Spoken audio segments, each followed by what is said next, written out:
Bank, monitoring your total balance and recent activity has never been easier. Transfers are instant and confirmed. To really understand something truly revolutionary, you can't always start at the beginning. It just doesn't make sense. Sometimes you got to start at the end and work your way backward. So for this one, that's exactly what we're going to do. We're going to reverse engineer the entire story of Alcoin and its ecosystem, starting from its absolute perfected final form, and then trace it all the way back to the single spark that started it all. So, I want you to picture this. The year is 2030. The grand experiment? It's over. The system is perfected, and the vision is completely realized. And no, this isn't some sci-fi movie pitch. According to the material we're looking at, this is the achieved final state of the Alcoin ecosystem.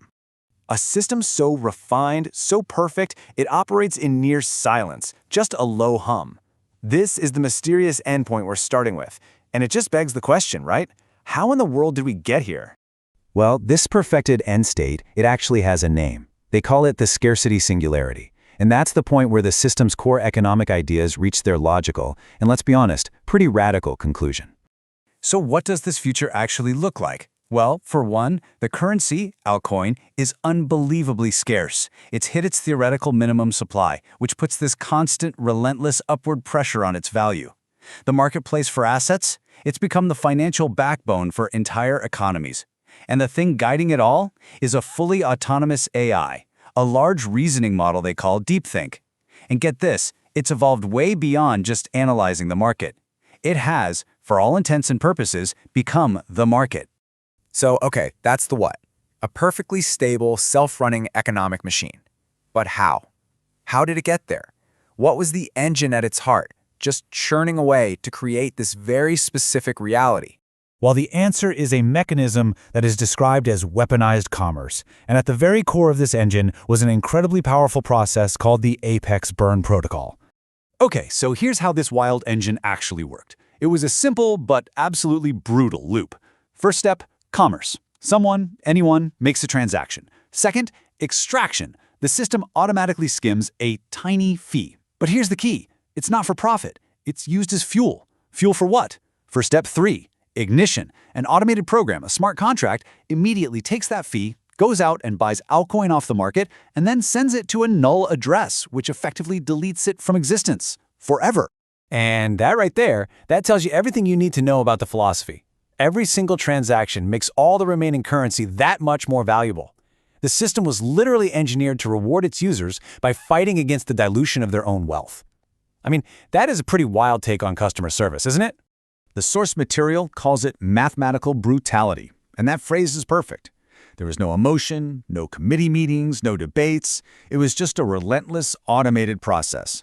The more people used the ecosystem, the more of its own currency it consumed. Just think about that. It created this incredibly powerful deflationary spiral. But an engine, right, no matter how powerful it is, it needs a driver. It needs a brain to tell it where to go. So before this whole burn protocol could hit its maximum potential, an intelligence had to be, well, it had to be awakened. The brain of this whole operation was the Distributed Ledger Technology Hub, or DLT Hub, and it treated all of its different apps not as separate products, but as sensory nodes, like eyes and ears. The remittance app gave it real-time cash flow data. The asset marketplace gave it collateral data. The staking dashboard provided liquidity data. All of this information from all these different places created this complete, live picture of its entire financial universe.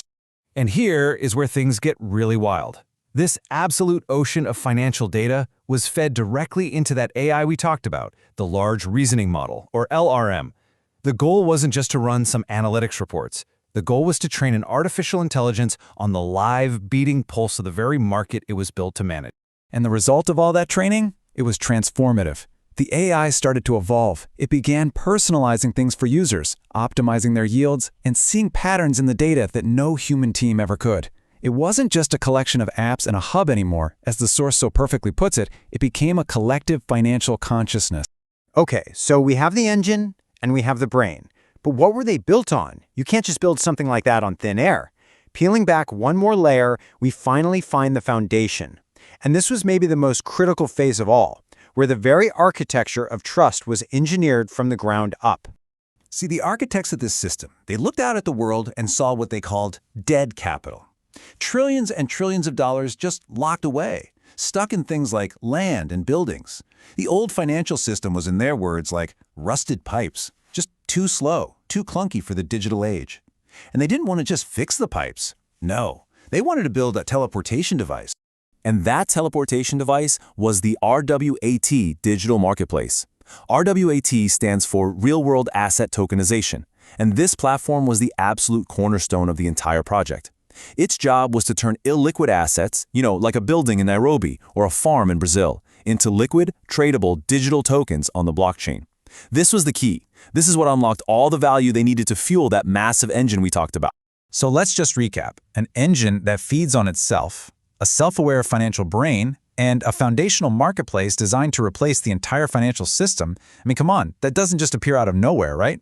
So where did a vision so radical, so complete, actually come from?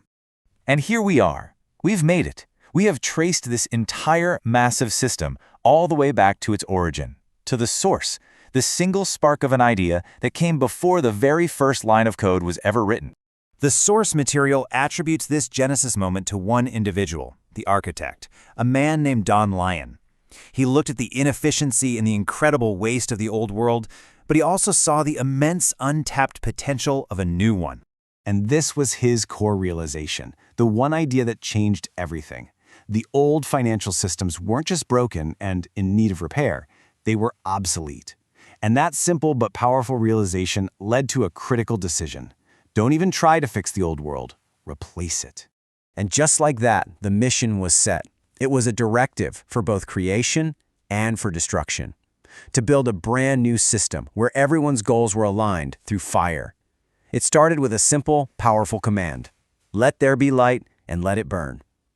A fascinating end to our story, which perfectly connects that first spark of creation directly to the engine of scarcity that would one day define its perfection.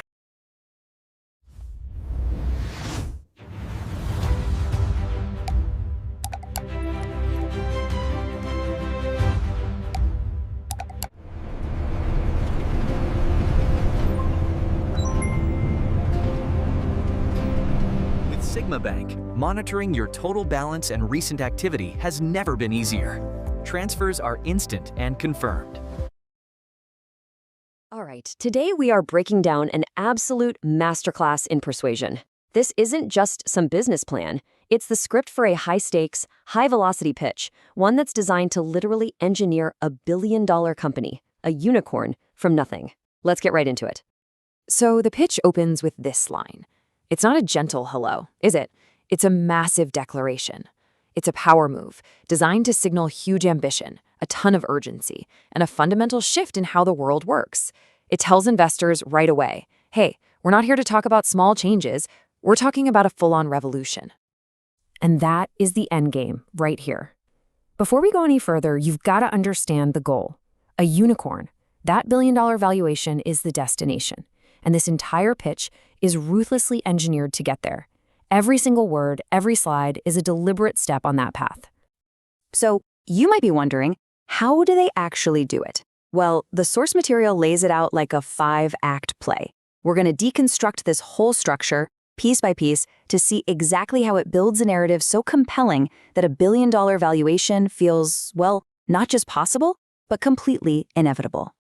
Okay. Act 1. It all begins with a classic storytelling trick. I mean, think about it. To make your solution look like the hero, what do you need first? You need a powerful villain. You have to establish a clear, urgent conflict that just has to be solved. And wow, this slide just nails that strategy. On one side, you have the villain, legacy banking. It's painted as slow, ancient, and super expensive. And on the other side, the hero, Project Sigma. Instant, smart, and efficient. This immediate stark contrast is designed to make the choice feel like a no-brainer. The key takeaway here is huge. You have to define the problem just as dramatically as you define your solution. So, every hero needs a superpower, right? This is where the pitch introduces its secret weapon, something it calls minimum viable data, or MVD. This is positioned as their unfair advantage. It's the core piece of tech they're claiming. They can see and measure risk where all the traditional systems see absolutely nothing.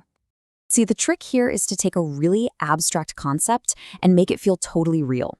And this slide does that perfectly. It takes this buzzword MVD and visualizes it as a real process. You can see all these different data streams flowing into an AI engine to spit out one simple, powerful result, a sovereign score. The insight is so clear. Don't just tell them about your magic, show them how the trick is done. It makes the impossible feel totally plausible. Okay, so we've got the problem and we've got the secret weapon. But look, a revolutionary idea is one thing. Investors have to know it's not just a fantasy. This brings us to the next act, de-risking the whole project by building massive credibility and doing it really, really fast. And boom, there it is. This is the killer line. Declaring we are a Google shop is such a powerful shortcut to trust. It's basically code for our technology is stable, it's scalable, and it's built on serious enterprise-grade infrastructure. It just instantly erases any fear that this is just a couple of people messing around in a garage. The pitch doesn't just make the claim either. It backs it up with this credibility stack. It lists out all these specific Google technologies, but the real genius move here, the masterstroke, is citing an actual case number. That one little detail makes the entire relationship feel concrete, official, and verifiable. The lesson? Credibility isn't just about big names. It's about those small, provable details that build unshakable trust. All right, so the problem's clear, the solution's legit, and everyone feels safe. Now it's time to talk about the prize. The financial payoff. This whole section is designed to make exponential growth feel less like a possibility and more like a law of physics. This slide is all about one thing, pure, insane velocity. This is that classic J-curve that every single venture capitalist dreams about at night. It lays out an incredibly ambitious timeline, framing that first $5 million investment not as a cost, but as the spark that's going to start a billion-dollar fire. It's selling a story of hypergrowth. Plain and simple.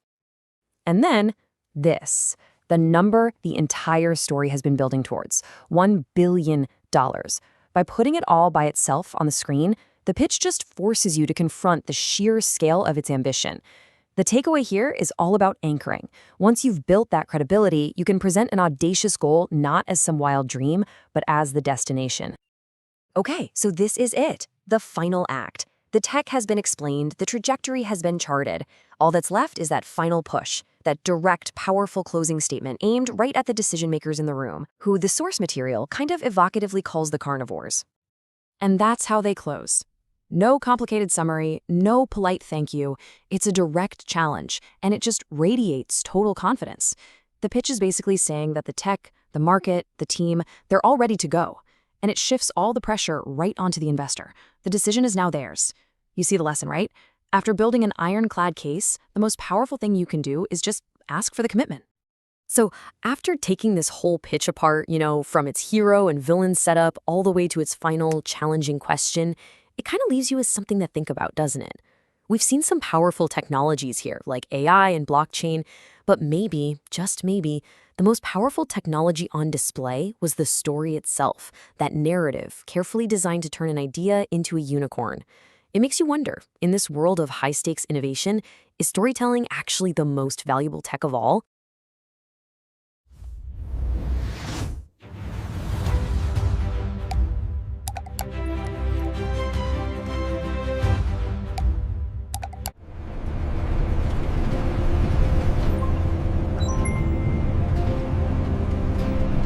Sigma Bank, monitoring your total balance and recent activity has never been easier. Transfers are instant and confirmed. All right, today we're going to dig into something called the Don Lion Manifesto. Think of it as a public blueprint for a new fintech venture. But what's really interesting here is how it's being done. It shows us this whole new way that founders are pitching their vision, not just to a few investors in a quiet room, but to the entire world. And boom, this is the hook, right off the bat. The old guard is slow, the new guard is fragmented, we are the bridge. In just 3 short sentences, it paints this picture of a massive problem in finance, The old banks are dinosaurs, and all the new crypto stuff is like the Wild West. And then it positions the author as the only solution. So, the big question is, how are they going to pull that off? Let's dive in and see. Okay, first things first. Let's talk about the architect behind this whole plan. To really get what they're building, you first have to understand the persona they've built for the public. So right away, we see there are 2 identities at play here. On one hand, you've got the founder, the real person, Victor and Jove Ange. And on the other, you have this public-facing persona, Don Lion. And trust me, this isn't just some cool nickname. It's a very deliberate, carefully crafted brand built specifically for the tech and innovation world. And the manifesto itself has a name for this strategy, the digital storefront. It's a really clever idea, actually. It's designed to blend the personal, relatable brand of a creator you'd follow online with the institutional weight and seriousness of a big venture capital firm. It's a hybrid brand for what they see as a coming hybrid financial world. All right, so we have this persona, but what's the grand mission? What are they trying to build here? Let's look at the mission to bridge finance. Well, the mission is definitely ambitious, but it's also crystal clear. The goal is to drive real innovation, to build a business that's actually defensible, what they call a moat of intellectual property, and ultimately, to create a whole community of visionaries to lead us into, and I'm quoting here, the next financial epic. So yeah, no small plans here. Now, this huge mission isn't just talk. It's all wrapped up in a core initiative, a concrete plan that sits at the very heart of this manifesto. It's called Project Sigma. So, what is Project Sigma? Well, in a nutshell, it's the product. It's the roadmap for building a totally borderless, super intelligent, next-generation neobank. And they break this massive project down into 4 key pillars. You've got Project Sigma, which is the neobank roadmap itself. Then there's the RWAT revolution, we'll get to that in a sec, which is all about digitizing physical stuff. Then you have the AI and crypto synergy, which is about optimizing the financial engine. And maybe most interestingly, the Founder's Playbook, which is about sharing the entire startup journey with all of us. Okay, let's get into the nuts and bolts. The tech, RWAT, and AI. How is all of this supposed to actually work? The first big piece of tech jargon you need to know is RWAT. It stands for Real-World Asset Tokenization. It sounds complicated, but the idea is pretty simple. It's a process for taking rights to a physical thing, like a piece of real estate or a painting, and converting it into a digital token that lives on a blockchain. And why would you do that? Well, here's the billion-dollar idea. The goal is to turn, and I love this phrase, stagnant physical assets into liquid digital gold. You're essentially unlocking the value that's trapped in all these physical things by making them super easy to buy and sell online. And the process, when you break it down, makes a lot of sense. Step 1, you identify a physical asset. Step 2, you create a digital token that represents ownership of that asset. Step 3, you issue that token on a secure blockchain. And just like that, Step 4, that token becomes a liquid, tradable digital asset that can be bought and sold pretty much instantly. But just turning things into tokens is only one part of the equation. The second key technology here is AI. You layer artificial intelligence on top of this whole system to be the brain of the operation. It's there to optimize everything, to manage this new world of decentralized finance. Okay, so we have the tech. But beyond all the cool gadgets and algorithms, a huge piece of the strategy is how they're telling the story. This brings us to the Build in Public playbook. This is not some secret project being cooked up in a hidden lab. Nope, the manifesto says, from notebook sketches to San Francisco boardrooms, you're witnessing the Build in Public journey. The entire process is being documented out in the open. And they even lay out the map for this public journey. You can see the whole progression, starting with just notebook sketches, moving into a formal program like the Founder Institute, then an acceleration stage, and finally, the San Francisco boardrooms. It's a clear path from A to Z, and they're inviting you to watch every step. They frame this whole public channel as the living archive of the company's evolution. What this does is create a ton of transparency, sure, but more importantly, it helps build a community of followers and even potential customers long before the product is even finished. Now, of course, this is a bit of a high-wire act, right? It also means you have to be willing to fail in public. And of course, what's a manifesto without a call to action? It wraps up with very specific asks for different kinds of people. If you're a potential user, hey, go join the waitlist. If you're in venture capital, here's how to get in touch. And if you're just interested in the journey, subscribe to the channel and follow along. So when you step back and look at the whole thing, here's the crucial point. This manifesto isn't just a business plan. It's a multi-purpose tool. It's for recruiting talent, it's for fundraising, and it's for community building, all rolled into one. It's this masterful combination of a personal brand, a deep technical vision, and a public narrative. And all of this leaves us with a really big, provocative question about what it means to be an entrepreneur today. Is this public founder's journey, this transparent, story-driven approach, is this the new business plan?